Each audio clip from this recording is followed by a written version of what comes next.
அதிமுக கட்சி சார்பாக பேசக்கூடியவர் திமுகவை நீங்கள் விமர்சிப்பது என்பது அதுக்காக தொடங்கப்பட்ட இயக்கம் தான். திமுக ஒரு தீய சக்தி, கலைஞர் ஒரு தீய சக்தி, இது ரெண்டு வரி தான் கொள்கையே அதிமுகவுக்கு. வேற கொள்கையெல்லாம் திமுகவோட கொள்கை என்னன்னவோ சமூக நீதி, இருமொழி கொள்கை, இடஒதுக்கீடு எல்லாமே அப்படியே தான். திமுகவோட கொடியில அண்ணாவை ஒரு புகைப்படமா சேர்த்துட்டா அது அதிமுக கொடி, அவ்வளவுதான்.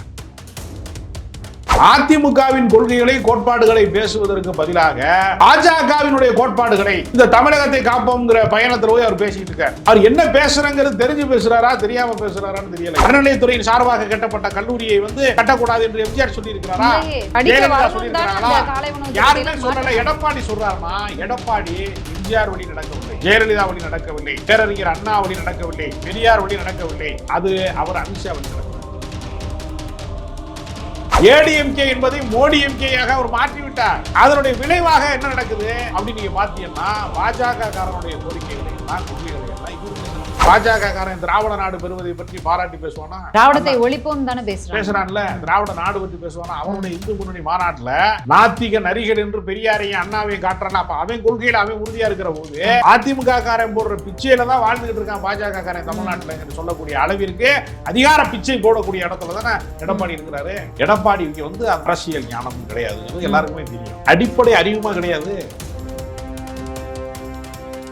போற இடத்துக்குலாம் பாஜக மட்டும் தானே துணை வராங்க. பாஜக கண்காணிப்பதற்காக கூட வராங்க. அவருக்கு திடீர்னு இசட் பிளஸ் பாதுகாப்பு வழங்கலாம். தென் மாவட்டங்களிலே பயணம் செய்கிற போது ஓபிஎஸ் ஆளுக, டிடிவி ஆளுக, சசிகலா ஆளுகள்லாம் கள்ள கொண்டை அடிச்சாங்கன்னா என்ன பண்றது, காலிய வீசினாங்கன்னா என்ன பண்றது? அப்ப சொந்த கட்சிக்காரன்லேயே ஒரு பகுதியை பகையாக வைத்திருக்கிறீர்கள். அமித்ஷாவுக்கு தமிழ்நாட்டுக்கு என்ன சம்பந்தம்? இந்தியா மொத்தத்தையும் பாஜக ஆண்டாலும் தமிழ்நாட்டிலே பாஜகவிற்கு வேறும் இல்லை விழுதும் இல்லை, கால் பதிக்க முடியாது. ஏன் கால் பதிக்க முடியாதுன்னா அதற்கு கால்களே கிடையாதுன்னு ஜெயக்குமார் சொன்னார். அதனால எடப்பாடி பழனிசாமி பாஜக கூட்டணியிலே இருந்து கொண்டு அதை ஏற்கவும் முடியாமல் மறுக்கவும் முடியாமல் எடப்பாடி பழனிசாமி தான் எந்த கட்சியில் இருக்கிறோம் என்பதை இந்த உலகத்துக்கு தெல்ல தெளிவா சொல்லணும். பாஜக இருக்காரா, அதிமுக இருக்காரா, எந்த கட்சியில இருக்கோங்கிறதா அவருக்கு ஏதாவது குழப்பம் இருக்கிறதா, நினைவு பிசகாக இருக்கிறாரா, ஞாபக மறதியா இருக்கிறாரா, இல்ல நினைவாற்றல் மங்கி இருக்கிறாரா, சுய நினைவோட தான் இதை பேசுகிறாரா? முதல்ல பேசுறதுக்கு அவரை மறுத்து பேசுறாரு. நேயர்களுக்கு வணக்கம். நிகழ்ச்சியில் சிறப்பு விருந்தினராக மூத்த பத்திரிகையாளர் அரசியல் விமர்சகர் ராஜகம்பீரன் இணைந்திருக்கிறார். பேசலாம். வணக்கம் சார், எப்படி இருக்கீங்க? எடப்பாடி அவர்களுடைய மக்களை காப்போம் தமிழகத்தை மீட்போம் சுற்றுப்பயணம் வெற்றிகரமா நடந்துகிட்டு இருக்கு, மக்கள் வெள்ளத்துல நீந்திட்டு இருக்கேன் அப்படின்னு பல விஷயங்களை பேசிட்டாரு. அதுல இந்த அறநிலையத்துறை தொடர்பா அவர் பேசினது இப்ப பல விவாதங்களை கிளப்பியிருக்கு.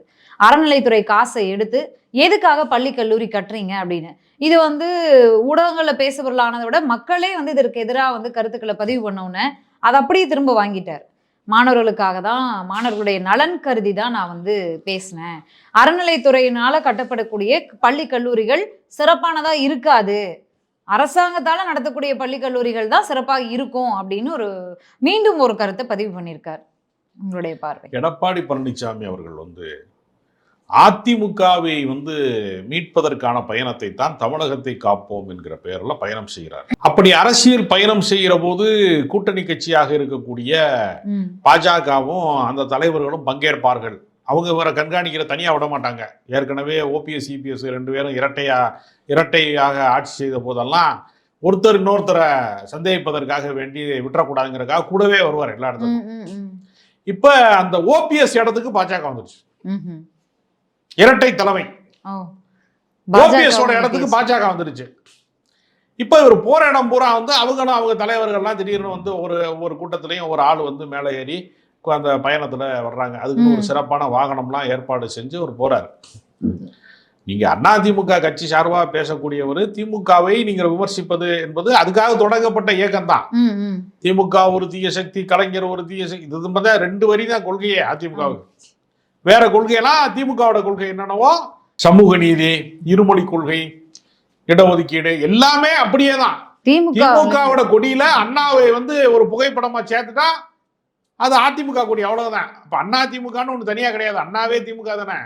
அண்ணா திமுக இருந்தார், அண்ணாவே திமுக தான். அப்ப இந்த எந்த தனிப்பட்ட கோட்பாடும் கொள்கையும் கிடையாது. கலைஞரை விடவும் சிறந்த தலைவர் நான் தான் அப்படின்னு எம்ஜிஆர் மக்கள் மன்றத்துல பேசினாரு. மக்கள் ஏற்றுக்கொண்டார்கள். அவர் 77 87 வரைக்கும் 10 ஆண்டு காலம் முதலமைச்சராக இருந்தார். இது எல்லாருக்கும் தெரியும். அதிமுகவின் கொள்கைகளை கோட்பாடுகளை பேசுவதற்கு பதிலாக பாஜகவினுடைய கோட்பாடுகளை இந்த தமிழகத்தை காப்போம்ங்கிற பயணத்தில் போய் அவர் பேசிக்கிட்டு இருக்கார். அவர் என்ன பேசுறாங்கிறது தெரிஞ்சு பேசுறாரா தெரியாம பேசுறாரான்னு தெரியல. ஏன்னா இவர் முதலமைச்சரா இருக்கும்போது 2017 இவரே ஒரு கல்லூரியை திறந்து வச்சிருக்காரு. பழனியாண்டவர் கல்லூரியினுடைய தொழில்நுட்ப கல்லூரி பாலிடெக்னிக் ஒண்ணா இவரும் திறந்து வச்சிருக்காரு. பழனியில இருக்கு. ஆமா. அப்ப இவருக்கு அன்னைக்கு எப்படி திறந்து வச்சாரு? தூக்கத்துல திறந்து வச்சாரா, முடிச்சிருக்கும் போது திறந்து வச்சாரான்னு தெரியல. முன்னாடி அந்த காலேஜ் தொடக்கம் அப்படிங்கிறது ஜெயலலிதா அம்மாவால, மறைந்த ஜெயலலிதா அம்மாவால் தொடங்கி வச்சிருக்காங்க. அதுக்கு பிறகு அந்த அதை பில்டிங்ல அதிகப்படுத்தும் போது எடப்பாடி திறந்து வச்சிருக்காரு. ஆனா இவங்களுடைய இதுலதான் அது முழுக்க முழுக்க திறந்து வைக்கப்பட்டது, தொடங்கப்பட்டது. 1963ஆம் ஆண்டு பத்துவச்சலம் தமிழ்நாட்டுக்கு முதலமைச்சராக இருக்கிற காலகட்டத்திலேயே அறநிலையத்துறையிலிருந்து வரக்கூடிய வருமானம் மிதமிஞ்சிய வருமானமாக வருகிற போது கோயில்ல தான் எல்லா காசையும் கொண்டு போய் போடுவான். நமக்கு தெரியும், திருப்பதியில போடுவான். ஒரு ஊரிலையும் கொண்டு போய் எனக்கு நிறைய செல்வம் வரணும்னு இருக்கிற செல்வத்தை கொண்டு போய் உண்டியல்ல போட்டு வந்துடுவான், பக்திங்கிற பேர்ல. அப்ப மிதமிஞ்சிய வருமானம் வருகிற இடங்கள்ல உபரி வருமானமாக கூடுதல் பணமா இருக்கிற போது அது என்ன செய்வது? கோவில்ல இருந்து வர்ற வருமானத்தை வைத்து குடமுழுக்கு நடத்தலாம், அன்னதானம் நடத்தலாம், பல பூஜைகள், வழிபாடு, அர்ச்சகர்களுக்கு சம்பளம் எல்லாமே செய்யலாம். அது போக மீதம் இருக்கக்கூடிய உபரி வருமானத்தை கல்வி நிலையங்கள் கட்டலாம் என்பது அரசியல் சாசனத்துக்கு உட்பட்டதுதான். அது ஒன்றும் தவறான விஷயம் கிடையாது. இன்னும் சொல்ல போனா ஒருத்தனுக்கு எத்தனையோ புண்ணியங்கள் இருக்கிறது இந்த உலகத்துல. ஆலயங்கள் 16,000 கட்டுவதை விடவும் ஏழை ஒருவனுக்கு எழுத்தறிவித்தல்னு பாரதியார் பாடியிருக்கிறாரு. அப்ப இந்த உலகத்துல எத்தனையோ புண்ணியங்கள் இருக்கிறது. அதையெல்லாம் விட சிறந்த புண்ணியம் எதுனா ஒரு ஏழைக்கு எழுத்தறிவித்தல், ஒருவனுக்கு படிப்பு சொல்லி கொடுக்கறது.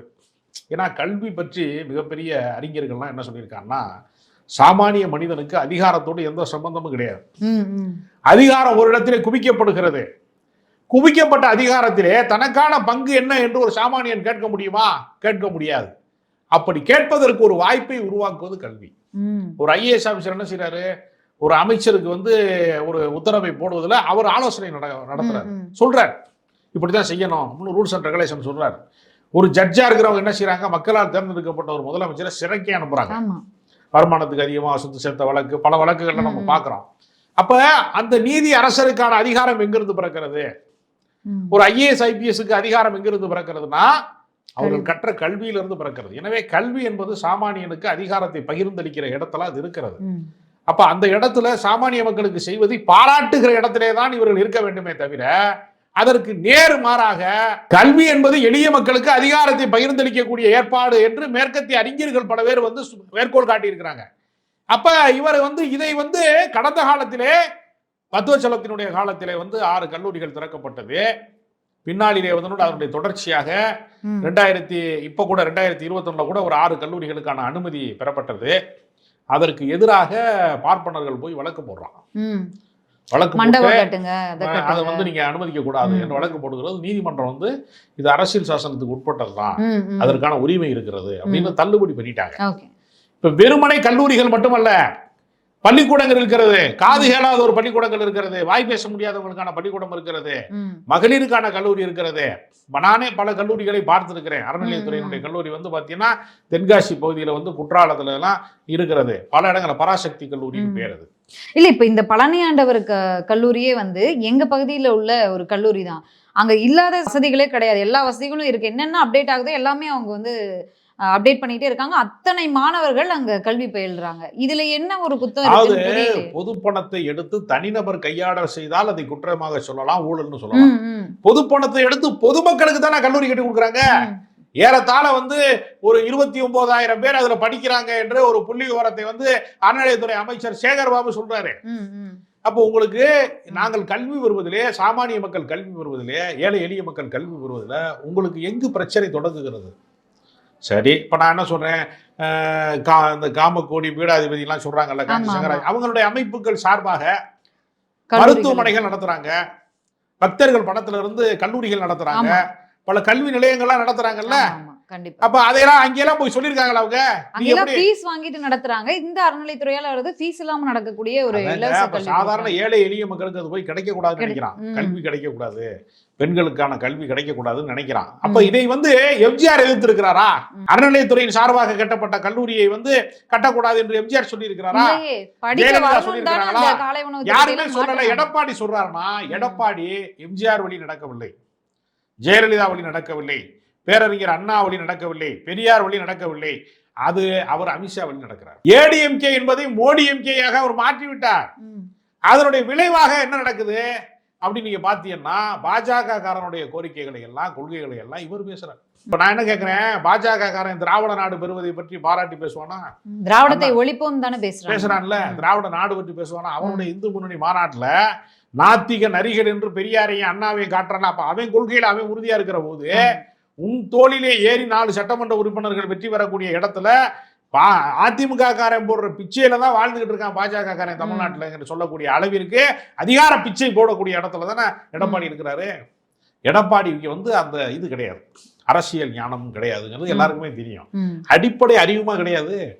ஒரு அரசியல் கட்சி தலைவரா இருக்கீங்க நீங்க, உங்கள் கட்சியினுடைய கோட்பாடுகளுக்கு நீங்க உறுதியா இருக்கணும்ல. நீங்க போய் அவங்க இன்னொருத்தன் கட்சியினுடைய கோட்பாடுகளை போய் நீங்க பேசலாமா? சரி பேசுனீங்க இல்ல, உங்களால உறுதியா நிக்க முடிஞ்சா? இல்ல, பின்வாங்கிட்டு அடுத்த ஊருக்கு போகும்போது அடுத்த இது பேசுறீங்களா? மாணவர்களுடைய நலன் கருதி தான் நான் அதை சொன்னேன். அப்ப நீங்க என்னன்னா, அப்ப அவங்க திறந்த அந்த பழனியாண்டவர் கல்லூரியிலேயே போதிய வசதிகள் இல்ல அப்படின்னு ஜெயலலிதா அம்மா தவறு பண்ணிருக்காங்கன்னு இப்ப அவர் சொல்றாரு போல, எடப்பாடி அவர்கள் சொல்றாரோ. அதற்கு அர்த்தம் அதுதான். அப்ப அவருக்கு விவரம் தெரியல. மல்லாக்கப்படுத்துக்கிட்டு எச்சிய துப்புனா யாரு மேல படும் சொல்ற மாதிரி, நீங்கள் உருவாக்குகிற திட்டங்கள் மீது, நீங்கள் உருவாக்கிய திட்டங்களின் மீது தவறான விமர்சனங்களை எதிரிகள் செய்யலாம், மாற்றுக் கட்சிக்காரன் செய்யலாம், மதவாத பாஜக செய்யலாம், அதிமுக செய்யலாமா?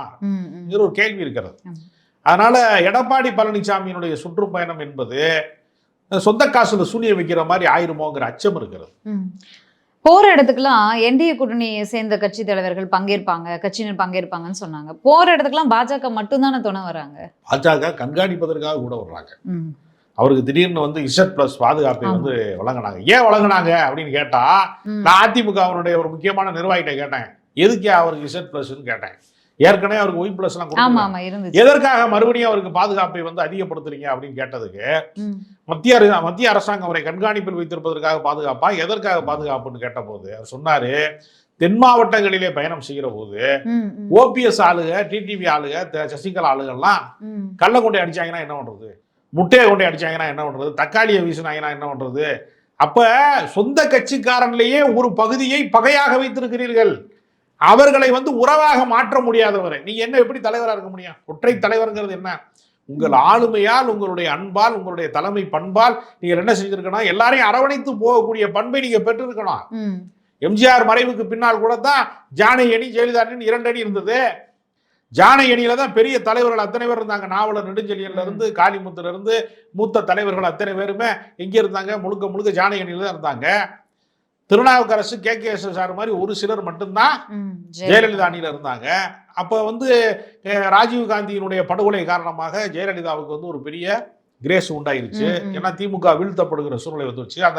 அந்த பச்சை படுகொலைக்கு காரணமே திமுக தான் என்று அன்றைய காங்கிரஸ் கட்சியின் தலைவராக இருந்த வாழப்பாடி ராமமூர்த்தி ஒரு அறிக்கை விட்டாரு. கொலைப்பணியை திமுக சுமந்த காரணத்தினால அதிமுக மிக எளிதாக வெற்றி பெற்று விட்டது, ஜெயலலிதா முதலமைச்சர் ஆயிட்டாங்க. அப்ப தன்னை விமர்சித்தவர்கள், தன்னை கீழ்த்தரமாக விமர்சித்தவர்கள், பெண்ணென்றும் பாராமல் பாவம் பாராமல் விமர்சித்தவர்கள் எல்லாரையுமே காத்திருக்க வைத்திருந்தாலும் அவர்களை கடைசி நேரத்துல சேர்த்துக்கிட்டாங்க. சேர்த்து அவங்களுக்கு பொறுப்புகளையும் கொடுத்தாங்க, கட்சி பொறுப்பு கொடுத்தாங்க. அப்ப இந்த ஜானை அணியை உருவாக்குனதே ஆரம் வீரப்பன் தான். ஆரம் வீரப்பனை கூட அவர்கள் சேர்த்துக் கொண்டார்கள். மேடை தோறும் உன்னை வந்து ஜெயலலிதா அவர்களை பார்த்து, நீ ஒரு மேனாமினிக்கு பால்கனி பாவை, பசுமாட்டுக்கு வந்து வைக்கக்கூடிய தீவனத்துக்கு விலை தெரியுமா உனக்கு, பால்கனியில் இருக்கிற மாடை உனக்கு என்ன நாட்டோட நிலைமை தெரியுமான்னு மேடை தோறும் பேசினாரு காளிமுத்து. அவர் சபாநாயகர் ஆகலையா பின்னாடி? அப்ப மாற்று கருத்து கொண்டிருக்கிறவர்கள் எல்லாரையுமே தன்மையப்படுத்தி தன் தலைமை பண்பால ஒரு இடத்திற்கு கொண்டு வந்து சேர்க்கிற ஆற்றல் ஜெயலலிதா இருந்துச்சு. அவங்க போல்டா எல்லாரும் எதிர்த்தாங்க. மோடியா லேடியான்னு கேட்கறக்கூடிய தில்லு அவங்ககிட்ட இருந்துச்சு 2014 தேர்தலில். அதே மாதிரி சங்கராச்சாரியாரை கொண்டு அரெஸ்ட் பண்ணக்கூடிய ஆற்றல் அவங்ககிட்ட இருந்துச்சு. அப்ப எந்த முடிவு எடுப்பதனாலும் சரி துணிந்து எடுக்கக்கூடிய முடிவு இருந்துச்சு. அந்த தலைமை பண்பு எடப்பாடி பழனிசாமியிடம் இல்லை. அவர் தடுமாறுறாரு. அவர் என்ன நினைக்கிறாரு, நம்மளை விட்டுட்டு வந்து எஸ்பி வேலுமணி போயிடுவாரு, நம்மளை விட்டுட்டு வந்து பாஜகவுக்கு வைக்க போயிடுவாங்க. அதிமுகவிலே இருந்து ஒரு முதலமைச்சர் வருவாராம். ஆமா. அப்ப யாரு, ராஜேந்திர பாலாஜி வருவாரா, கடம்பூர் ராஜ் வருவாரா, செல்லூர் ராஜ் வருவாரா, எஸ்பி வேலுமணி தான் வருவாரா? யார் வருவான்னு சொல்லணும்ல. பாஜகவிலே இருந்து ஒரு பிரதமர் வருவாருன்னு நாடாளுமன்ற தேர்தலில் பிரச்சாரம் செஞ்சாங்களா? மோடி தான் பிரதமர் சொன்னாங்கல்ல. அப்ப எடப்பாடியினுடைய தலைமையை வீழ்த்துவதற்கு அங்கு ஒரு பெரிய அச்சமான சூழ்நிலை நிலவுகிறது. இதையெல்லாம் அதிமுக தொண்டன் ஏற்பானா? அதிமுக பாஜக கூட்டணி உடைந்த போது பட்டாசு வெடித்து இனிப்புகள் கொடுத்து எவ்வளவு பேர் கொண்டாடுனா, அந்த கொண்டாட்டத்திற்கு நடுவிலே அந்த கட்சியினுடைய நிலைப்பாட்டை மாற்றாமல் இருந்திருந்தா வேறு சில கட்சிகள் வந்து கூட்டணிக்கு வரும். ஆனா அவர் என்ன செய்யறாருன்னா, தன்னுடைய தலைமை பண்பை நிரூபிக்க தவறினதுனால யாருமே அவர் இருக்க பக்கம் திரும்பி போகல. என்ன சொல்றேன், நேத்துக்கு முதல் நாள் கட்சி ஆரம்பிச்ச விஜய், நான் தான் முதலமைச்சர், என் தலைமை ஏற்பவர்கள் வர வேண்டும் சொல்லக்கூடிய தில்லு விஜய்கிட்ட இருக்கு. ஆளே இல்லாம கட்சிக்கு வந்து இனிமே ஆள் கிடைக்காதுங்கிறத கண்டுபிடிச்சு நான் ஒரு காட்டு பையன் கத்திக்கிட்டு இருக்கிற சீமானு உண்மையிலேயே காட்டுக்குள்ள இருக்கக்கூடிய மிருகங்களுக்காக இனி கட்சி நடத்த போறேன்னு சொல்லிட்டு இருக்காரு. அவர் கூட சொல்றாரு என் தலைமையில தான் கூட்டம். அப்ப நான் என்ன கேட்கிறேன், 20% வாக்கு வங்கி வைத்திருக்கக்கூடிய அதிமுக, வாக்கு சதவீதம் என்னவென்றே தெரியாம பிளைண்டா இருக்கக்கூடிய விஜய் கட்சிக்காரங்க, அவர்கள் தங்கள் தலைமையில் கூட்டணி என்று தில்லா பேச முடியுதுன்னா ஏன் அதிமுக பேச முடியல? அதிமுகவை நோக்கி யாருமே ஏன் வரல? ஏன் விசிகா வரல? கம்யூனிஸ்ட் கட்சி வரல? அந்த கோபத்துல அவங்களெல்லாம் திட்டுறாரு. கம்யூனிஸ்ட் கட்சி எல்லாருமே திட்டுறாரு. ஆனா ராஜேந்திர பாலாஜி இன்னைக்கு தனியா ஒரு பிரஸ் மீட்ல அண்ணன் விசிகா திருமாவளவன் எங்களோட சேரணுங்கிறாரு. அப்போ இவருடைய நிலைமை என்னவாகி விட்டது என்றால், அதிமுக என்கிற வலிமையான கட்சிக்கு தலைமை வகிக்கிறோம் என்பது அவருக்கு தகுதி இல்லாத காரணத்தினால அவர் பாஜகவினுடைய சார்பு நிலையை எடுத்து மேலிடம் முடிவு செய்யுங்கிறார் எடப்பாடி பழனிசாமி. அமித்ஷா முடிவு பண்ணிட்டா அவ்வளவுதான் அப்படின்றார். அமித்ஷாவுக்கு தமிழ்நாட்டுக்கு என்ன சம்பந்தம்? இந்தியா மொத்தத்தையும் பாஜக ஆண்டாலும் தமிழ்நாட்டிலே பாஜகவிற்கு வேறும் இல்லை விழுதும் இல்லை, கால் பதிக்க முடியாது. ஏன் கால் பதிக்க முடியாதுனால் அதற்கு கால்களே கிடையாதுன்னு ஜெயக்குமார் சொன்னார். அதிமுகவினுடைய செய்தி தொடர்பாளரும் முன்னாள் அமைச்சருமாக இருக்கக்கூடிய ஜெயக்குமார் சொன்னாரு, உனக்கு காலே கிடையாது, நீ எப்படி கால் பதிப்பினார்? அதனால எடப்பாடி பழனிசாமி பாஜக கூட்டணியிலே இருந்து கொண்டு அதை ஏற்கவும் முடியாமல் மறுக்கவும் முடியாமல் ஒரு பொருந்தா கூட்டணி இல்ல. எடப்பாடி பழனிசாமி அவர் தலைமையில தான் இந்த கூட்டணி தொடருமா? ஒருவேளை வெற்றி பெற்றா கூட அவர் முதலமைச்சர் வேட்பாளரா இருப்பாரா அப்படிங்கிற சந்தேகம் எல்லாம் எழுந்திருக்குல்ல ரொம்ப ஆழமா. இப்போ அது நிச்சயமாக இருக்கிறது. ஒருவேளை இந்த 2026 தேர்தலிலே இப்போது பெற்றிருக்கக்கூடிய இந்த 65 எம்எல்ஏக்களை கூட பெற முடியாத ஒரு சூழ்நிலை அவர்களுக்கு ஏற்பட்டால், ஒரு பின்னடைவை ஏற்பட்டால், எடப்பாடி பழனிசாமியினுடைய தலைமை தூக்கி எறியப்படும். அதிமுக தொண்டர்களே இவரால் தான் இந்த கட்சி வீழ்ந்தது, எம்ஜிஆர் உருவாக்கிய அரசியல் கட்சியை எடப்பாடி வீழ்த்தி விட்டார் என்கிற நிலைமை வந்துவிடும். அப்படிப்பட்ட நிலைமை வருவதற்கு முன்பு எடப்பாடி பழனிசாமி சுதாரித்துக் கொள்ள வேண்டும். இப்படியே போய்கிட்டே இருந்தார்னா கட்சி அட்ரஸ் இல்லாமல் போயிடும். மண்குதிரை என்று அவருக்கு தெரிந்து விட்டது. அவர் எதற்காக ஆற்றில் இறங்குகிறார் என்று தெரியும். இந்த பயணம் என்பது அவருடைய சாயம் வெளுத்து போவதற்கான வாய்ப்பாக முதல் கட்டத்திலே அவர் உளறிட்டார். சேக்கிலார் எழுதிய கம்பராமாயணத்தை விடவும் அவர் அதிகமாக வெளிப்பட்டது இந்த முறை வந்து அறநிலையத்துறையிலே கல்லூரி கட்டலாமா என்று கேட்டதன் மூலமாக அரசியலிலே தான் ஒரு ஞான சூன்யம் என்பதை பகிரங்கமாக தெரியப்படுத்திட்டார் எடப்பாடி பழனிசாமி. ஆனா எடப்பாடி அவர்கள் வந்து சொன்ன கருத்துல இருந்து பின்வாங்கியிருக்காரு. நான் மாணவர்களின் நலன் கருதி தான் சொன்னேன், அரசாங்கம் நடந்தாதான் எல்லா வசதியும் அங்க இருக்கும், அறநிலைத்துறை நடந்தா அங்க போதிய வசதிகள் இருக்காது அப்படின்லாம் பின்வாங்கியிருக்கு. ஆனா நயினா நாகேந்திரன் அவர்கள் நேற்றைக்கு செய்தியாளர் சந்திப்புல கேட்கிறாங்க, எடப்பாடி அவர்கள் இந்த அறநிலைத்துறை நிதியை கல்விக்கு பயன்படுத்தக்கூடாதுன்னு சொல்லியிருக்காரு அப்படின்னு சொல்லி. அவர் இன்னும் அதே ஸ்டாண்ட்ல தான். எடப்பாடி அவர்கள் பேசுனது 100% சரி, நல்ல விஷயத்தை தான், உண்மையான விஷயத்தை தான் அவர் பேசியிருக்காரு அப்படின்னு நயினா நாகேந்திரன் அவர்கள் அதே ஸ்டாண்ட்ல தான் இருக்காரு. அது பாஜகவுடைய நிலைப்பாடு தானே. பாஜக அவர்கள் கருத்துல உறுதியா இருக்கிறாங்க. அதிமுக காரன் தான் பாஜக நிலைப்பாட்டை எடுக்கக்கூடாது. பாஜக நிலைப்பாட்டை அதிமுக பேசியதாலதான் இந்த பிரச்சனை வருது நமக்கு. எடப்பாடி பழனிசாமி தான் எந்த கட்சியில் இருக்கிறோம் என்பதை இந்த உலகத்துக்கு தெல்ல தெளிவா சொல்லணும். அவர் பாஜக இருக்காரா அதிமுக இருக்காரா, எந்த கட்சியில இருக்குங்கிறதா அவருக்கு ஏதாவது குழப்பம் இருக்கிறதா, நினைவு பிசகாக இருக்கிறாரா, ஞாபக மறதியா இருக்கிறாரா, இல்ல நினைவாற்றல் மங்கி இருக்கிறாரா, சுய நினைவோட தான் இதை பேசுகிறாரா? ஏன்னா முதல்ல பேசுறதுக்கு அவரை மறுத்து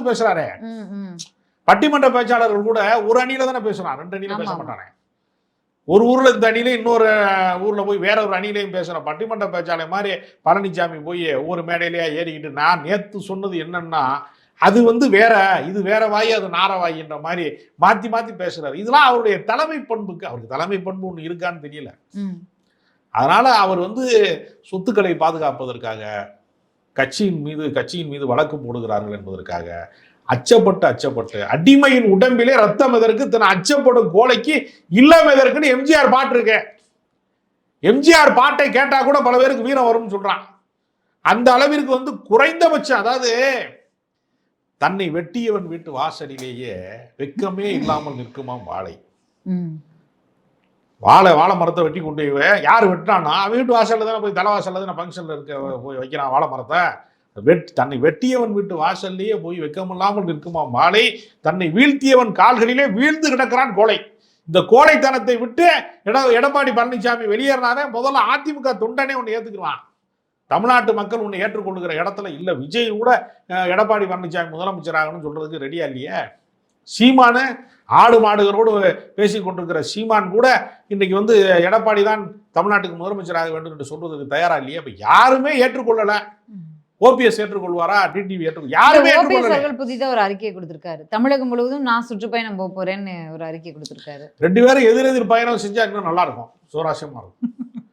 ஏன்னா அதிமுக தொண்டர்களுக்குள் கைகலப்பு, அடித்துக் கொண்டார்கள், ஒருத்தர் மீது ஒருத்தர் கல்வீசி தாக்கி கொண்டார்கள் போன்ற பல செய்திகள் வருவதற்கு அந்த அளவுக்கு தொண்டர்கள் வந்து தென் மாவட்டத்துக்குள்ள நுழைஞ்சு பாரு பாப்போம் என்று ஒரு மறைமுகமா சொல்றாங்க. நாடாளுமன்ற தேர்தல் நேரத்துல போஸ்டர்லாம் ஒட்டிருந்தாங்க. தென் மாவட்டத்துக்குள்ள எடப்பாடி பழனிசாமி நுழைய முடியாது, கொங்கு மண்டலத்துக்குள்ள இவர் ஓபிஎஸ் நுழைய முடியாது. அப்ப இது என்ன ஆகி போச்சுன்னா அதிமுக இரண்டாக பிளந்தது மட்டுமல்ல, அது ஒரு ஜாதி கட்சியாக சுருங்கி விட்டது. ஓகே, அண்ணாமலை வந்து இந்த கூட்டணி தொடர்பான அந்த அறிவிப்பு, அதிமுக பாஜக கூட்டணியில் இணைஞ்சிருக்கோம்னு அமித்ஷா அவர்கள் தலைமையில ஒரு அறிவிப்பு வெளியிட்டாங்களே, அன்னைக்கு கூட மேடையில இருந்தாரு. அதுக்கப்புறமா அவருடைய கருத்துக்களை பிரஸ் மீட்ல எல்லாம் தெளிவுபடுத்திக்கிட்டு இருந்தாரு. நயினார் தான் வந்து அதிமுக தொடர்பான விஷயங்களை கலந்து கொண்டிருந்தாரு. ஆனா இன்னைக்கு இந்த சுற்றுப்பயணத்துல எல்முருகன் இருக்காரு, நயினார் இருக்காரு, ஆனா முக்கிய அண்ணாமலை காணாம. ஆமா காணும். ஏன் அண்ணாமலை என்ன சொல்றாருன்னா, நயினார் நாகேந்திரனுடைய தலைமையை நான் வீழ்த்துவேன், எடப்பாடி பழனிசாமியை நான் வீழ்த்துவேன். நயினார் நாகேந்திரன் அவர் கட்சி தானே, பாஜக தானே. பாஜக தான் இருந்தாலும் அவர் ஜெயிச்சுட்டா இருந்த சட்டமன்ற தேர்தலில் அவருடைய கூட்டணி வெற்றி பெற்று விடுச்சுன்னா அண்ணாமலை ஃபெயிலியர் அரசியல்வாதி ஆயிடுவார். ஆமா, அதே மாதிரி வந்து எடப்பாடி பழனிசாமி சேர்க்க கூடாது பாஜக கூட்டணின்னு சொல்லியிருந்தாரு அண்ணாமலை. ஜெயிச்சிட்டாருன்னா அண்ணாமலை சொன்னது பொய்யாயிரும். அதனால அண்ணாமலை திமுகவெல்லாம் விட்டாரு. எடப்பாடி பழனிசாமியினுடைய இது வந்து ஜெயிக்க கூடாது, நயினார் நாகேந்திரன் ஜெயிக்க கூடாது, ரெண்டு பேரையும் ஜெயிக்காம பாத்துக்கிறதுக்கு நான் பொறுப்புன்னு அண்ணாமலை பொறுப்பேற்றுக் கொண்டார். வார் ரூம் அதுக்காக தான் செயல்படுதா இப்பயும்? ஆமா, வார் ரூம்ல இருந்து ஒரு போர் அறிவிக்கப்படாத ஒரு போர் கொரிடா யுத்தத்தை அண்ணாமலை தொடங்கி விட்டார். சரி, இதுல சம்பந்தமே இல்லாம ஆப்போசிட்ல இருக்கக்கூடிய திருமாவளவனை பத்தியும் பேசியிருக்காரு.